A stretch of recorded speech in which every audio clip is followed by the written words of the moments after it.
I've lived in Turkey and in Palestine. And one of the things I loved to do was to watch people gather around these communal water sources, whether they were washing for prayers or exchanging news as they waited to fill containers to take home to their families.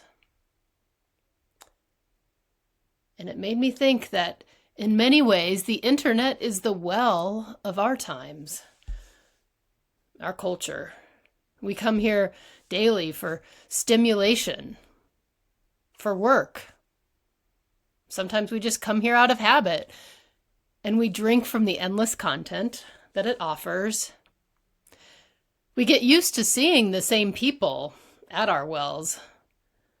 The algorithms cook up content just to our liking. We can be whatever we want to be here. We can be loud, or we can stay anonymous and invisible and sip our water quietly in the shadows.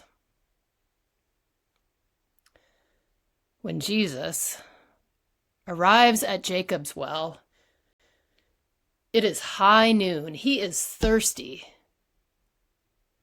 The desert of Samaria is no joke. He's not in a good place. And he probably could have figured out a way to get water himself, but instead he does something radical. He asks for help. He sees this Samaritan woman approaching the well and asks her to get him a drink. Now, to understand the shock of this, we have to recognize the algorithms of the first century.